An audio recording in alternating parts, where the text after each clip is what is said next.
असली बॉस। चिराग पासवान और नीतीश कुमार की जुगलबंदी से डर गई आरजेडी। सभी दिग्गजों को पीछे छोड़ चिराग बने पीएम मोदी के फेवरेट। चिराग पासवान की लोकप्रियता आम जनता तक ही सीमित नहीं है, बल्कि इनकी तारीफ खुद नेता मंत्री भी करते हैं।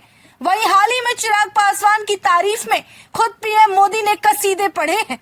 दूसरी तरफ चिराग पासवान के बिहार पहुंचने पर जोर शोर के साथ भव्य स्वागत किया गया और वहां मौजूद भीड़ ये जाहिर कर रही थी कि बिहार को नई दिशा देने के लिए कमान बेहतर हाथों में जा चुकी है। इन सब के अलावा चिराग पासवान विपक्ष को भी नहीं बख्श रहे।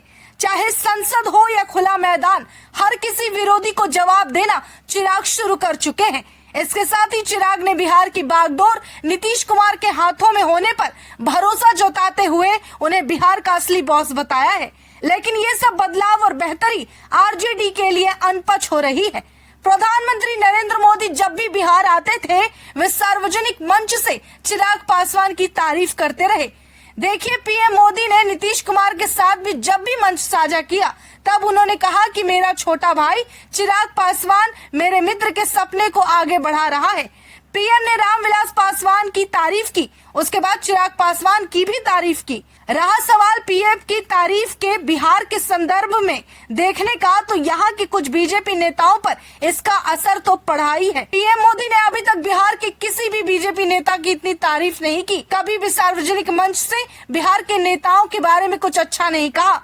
चिराग शुक्रवार को संसद में हुए हंगामे को लेकर पूछे गए सवालों का जवाब दे रहे थे, जब विपक्ष के शोरगुल के कारण बार बार संसद की कार्यवाही स्थगित करनी पड़ रही थी।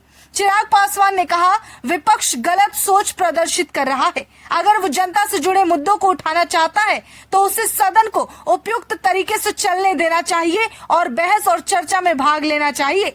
लोक जनशक्ति पार्टी रामविलास के अध्यक्ष इस महीने की शुरुआत में केंद्रीय मंत्रिमंडल में शामिल होने के बाद अपने गृह राज्य बिहार में पहली बार दौरे पर हैं। चिराग पासवान ने एक कार्यक्रम को भी संबोधित किया, जहां उनकी पार्टी के नवनिर्वाचित सांसदों का अभिनंदन किया गया। पार्टी ने 5 सीटों पर हालिया लोकसभा चुनाव में चुनाव लड़ा और सभी पर जीत दर्ज कर ली।